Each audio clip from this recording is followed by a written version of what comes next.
Hello and welcome to the Caring Matters podcast. I'm Liz Tassone, the volunteer host, and I'm here today with Ken Czillenger. Ken is a grief educator and is well known in the Cincinnati area for his work around grief counseling, not necessarily counseling, but the death and dying subject.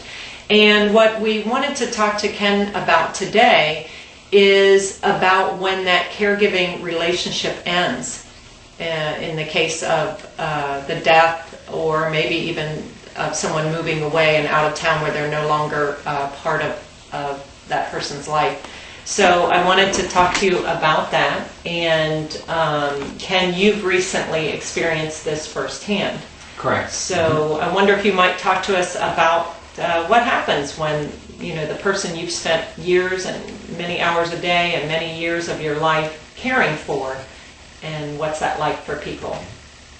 Well, maybe I could paint a little bigger picture first to say that by the time I was 28 years old, I had buried half my family. My mom was diagnosed with cancer in 1965, in 1960, and died in 1965 at the age of 49. I had a brother, 24 years old, who was studying to be a Jesuit priest, who died in 69 at the age of 24. And then the following March in 1970, my dad died at the age of 58. So half my family in that span of time. I became, in addition to living, I have a sister who's a nurse and who lives in Fort Collins, Colorado. And I had a brother, Tom, back in 1970. After my dad died, I became his guardian. And that was true from 1970 until he died December the 22nd of last year. We spent 9 years in an institution, 9 years with a family that I met in my first assignment as a Catholic priest. And then since really 1988, we have been together. Once at a parish in Finneytown, and then an apartment, then our own home. Wow. So long-term caregiver. Yes. Yeah. So it seems like a lot of the experience you've had with the topic of death and dying comes from a place of personal experience. That's correct. Yeah. And my brother thankfully lived to be 56 years of age, and he worked 6 years from 1991, 1997 with Prudential. Then Prudential downsized and pretty well cleared out of Cincinnati, so he and others lost their jobs. But he got on with Western and Southern in 1998 and was there until last year when he was diagnosed with mild cognitive impairment. So he really, I consider him as a person with Alzheimer's. And so because of the memory issues, he was no longer able to continue in his job. But he touched a lot of lives, and it happened very quickly. In fact, one of the most difficult months of my life was December of last year, when the first Sunday I took him to urgent care, and he was treated, but he didn't really recover, so I took him again to urgent care on the second Sunday, and he was then referred on to Mercy Anderson, and from there, there were 3 different times he was in Mercy Anderson Hospital, and died there on the 22nd in intensive care. It wasn't anticipated when I left the hospital that night, but the complications from pneumonia. What originally started, though, to be pneumonia as his enemy, pneumonia became his friend, because he had been given a feeding tube, and we didn't know where we were going to turn next in terms of, because I was not able to, I initially tried, but I was not able to handle the feeding process. And that was one of the most helpless moments in my life when I knew that I could not do that. And so we were in the process of hastily looking, for a place where he could go when he would be released from the hospital.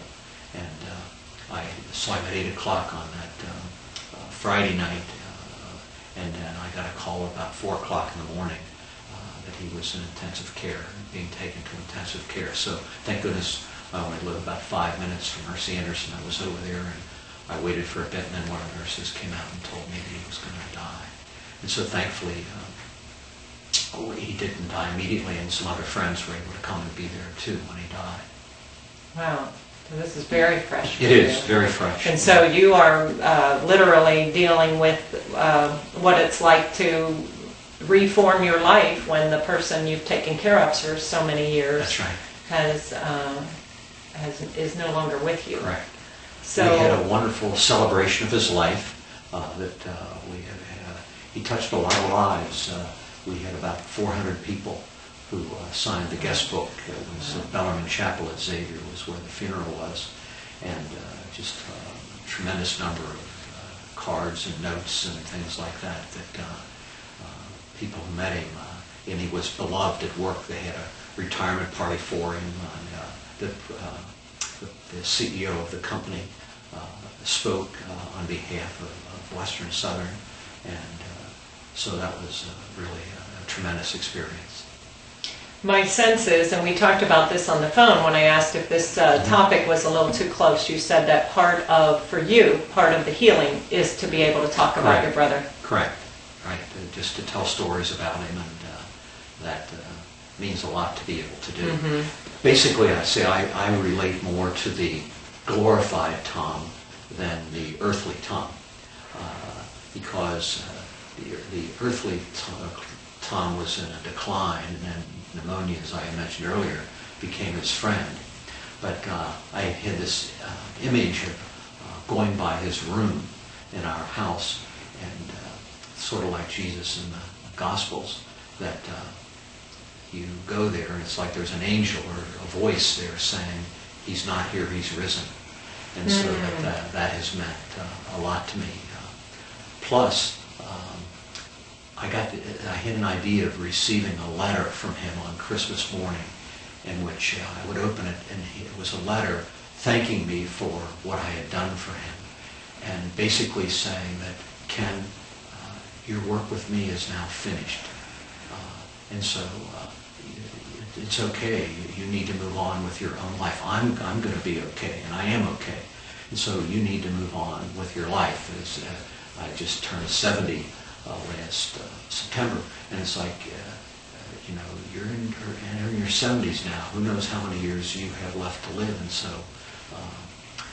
so to make a long story short, on Christmas morning, underneath the tree, there was an envelope that I thought was a Christmas card, but it turned out to be a letter from my sister, whom I had told about this, and she created a letter from Tom to me, in Wow. which basically and it was read. I had a friend, I couldn't read it, but a friend of mine read it it was one of the eulogies at the funeral liturgy, and people were deeply touched by it. Oh, I bet. Wow, how sweet that she thought to do that. Right, that's Yeah. right. It was a total surprise, and a friend had brought it, and there wasn't an indication that my sister had written it.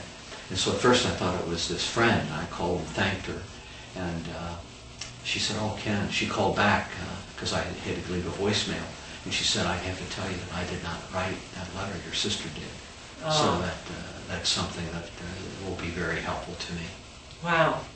Now, is that something that as people are listening and maybe they've lost a loved one, that might be an exercise that they take on, that sense of writing a letter that may have come from their loved one that they've taken care of?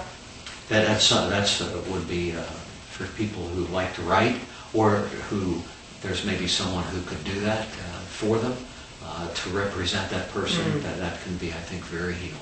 And for you, it was a real Yes, gift. and people have requested copies, and so I've provided that.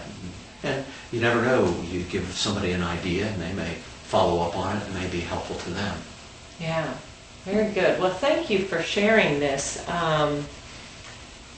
So many of our caregivers never get that sense of closure, and so I love the idea of kind of closing out that thing, that years and years of your life with that That's right. letter, and also the thought of you walking by his door. Sure. And having that sense that he's moved on to greater things, and gives you a There's sense of peace. A book written about Dorothy Stang, a nun who was murdered, and it's called The Greatest Gift. And for her, the greatest gift was to give your life. And so what gives me a lot of peace is in my own heart I know that I gave my brother the gift of my life. And you can't do any more than that. And so no relationship is perfect, but just think of all the things we did. Sometimes we just sit and talk about our highlights, things that we've done, like just recently with the Super Bowl. We had a chance to go to 2 Super Bowls in Tampa, Florida. And so different things like that. We have a lot of good memories. Yeah, wonderful. Well, thank you for sharing this. Okay, you're welcome. I appreciate that. I also want to thank our sponsors to this podcast, Vitas Hospice, Hillebrand Home Health, Home Care by Blackstone, Family Bridges Home Care, Lifespan, and Bailey. Thank you again, Ken. I'm Liz Tassone, and always remember that caring matters.